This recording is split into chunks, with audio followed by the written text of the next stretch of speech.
Hi, I'm Nova Walton-Marriott. Welcome to the Narcissist Chronicles.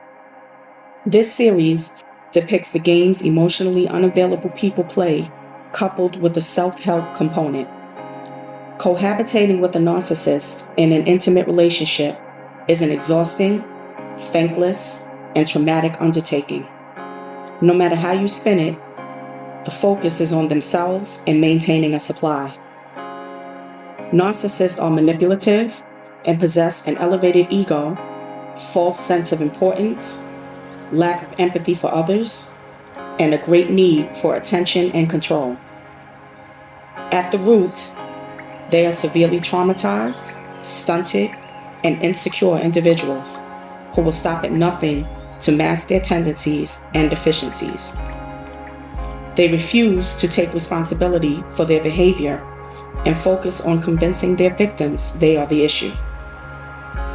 The behavior will never reverse, no matter how much love you try to give them. In fact, they will never love in return, but instead perpetuate a false sense of love through the reflection they see in their victim's eyes. It's always about them. Once the victim becomes wise to the game and begins to question or rebel, the narcissist loses interest and moves on to the next. Until you choose yourself, create boundaries, and limit or end contact, you can look forward to repeated devastation and disrespect. In finding a way out, you must consider the very thing that made you a victim in the first place: vulnerability. It is imperative you identify your voids, insecurities, and traumas, and seek internal resolution. Until then, you will always believe you are the problem and will repeatedly be targeted by the same person with a different name and face. For people will be lovers of self, lovers of money, proud, arrogant, abusive, disobedient to their parents, ungrateful, unholy, heartless, unappeasable, slanderous, without self-control, brutal, not loving, good, treacherous, reckless, swollen with conceit, lovers of pleasure rather than lovers of God, having the appearance of godliness, but denying His power. Avoid such people, for among them are those who creep into households and capture weak women, burdened with sins and led astray by various passions, always learning and never able to arrive at a knowledge of truth. 2 Timothy 3:2-7. Taking Your Life Back group coaching program promotes inner child work. We will discuss parental foundation, trauma, grief, ego, codependency, domestic violence, self-esteem, self-care, forgiveness, letting go, and narcissism. Options include group and individual coaching with a Facebook group for added community and support. Please listen to the next few videos for excerpts that explain the different categories of a narcissist. If you have further interest in this program, I can be reached at novawalton@yahoo.com. NOVAWALTON@yahoo.com. The gaslighter. Beware of false prophets who come to you in sheep's clothing, but inwardly are ravenous wolves. Matthew 7:15. My name is Kiara, and I met Sean at work. He was quiet yet charming and didn't really say much to me at first. Just a few flirtatious comments here or there. One day, sitting at my desk engrossed in work, he walked over and asked how my day was going. I looked up, shot him a smile, and complimented him on his outfit and cologne.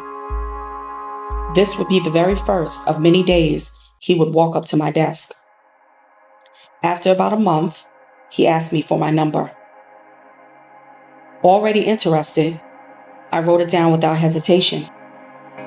About a week later, he called and asked if I could pick him up so he could see me as his car was in the shop. I thought nothing of it and obliged. The devaluator. For he chose us in him before the creation of the world to be holy and blameless in his sight. Ephesians 1:4. My name is Nyla. Joe was a longtime acquaintance I ran into from time to time. He was a bit on the wild side, too wild for my taste, but still I was intrigued when he approached me and asked for my number. In the beginning, he called daily, took me out on dates, and spent money on me, but the contact began to waver after about 3 months. It was always so hard for me to accept when men began to drift away.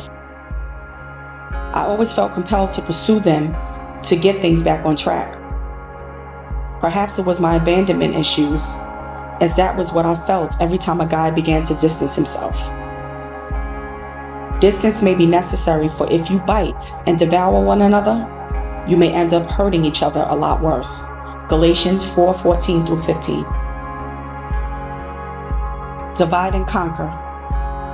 Every kingdom divided against itself is laid waste, and no city or house divided against itself will stand. Matthew 12:25. My name is Peace.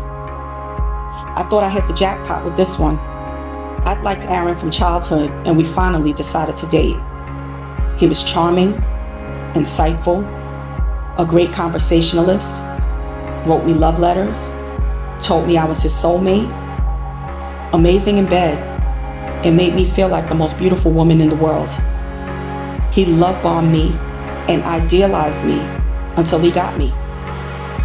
I was intrigued by him because he stimulated my mind, giving me a sounding board for my intellectualism. He moved very fast from the beginning, told me he loved me after a few months, and even mentioned marriage a few times in the first year. But I insisted we take it slow. I saw red flags from the very beginning and chose to ignore them. I also felt my autonomy being removed as he told me our status. I don't recall him ever asking me to be his girlfriend. I just became. The Hoover. And many will follow their sensuality, and because of them, the way of truth will be blasphemed. And in their greed, they will exploit you with false words. Their condemnation from long ago is not idle, and their destruction is not asleep. 2 Peter 2:2-3. My name is Giselle. I didn't even like Keith. I saw a picture of him, thought he was cute, asked to be introduced, and was immediately turned off upon meeting him. He was completely obnoxious, rude, boisterous, and had a bad attitude of entitlement. But we connected through trauma. He was a local drug dealer, in and out of jail, and that's how I spent the majority of our relationship, visiting him in jail.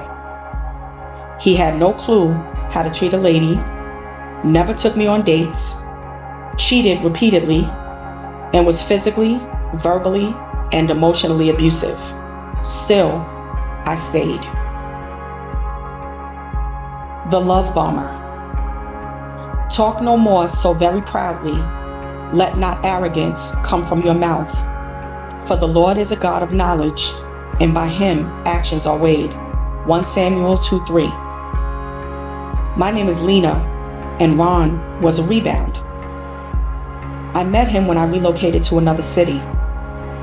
He catered to my every need, almost obsessively, called daily, and spent every minute with me to the point I began to need a break. This was different because I'm usually the clingy one. Whatever obstacle I encountered, he seemed eager to fix. He worked, contributed to bills, washed clothes, cooked, helped me out of a few binds, and even took an interest in my child. That endeared me and heightened my feeling of obligation to him.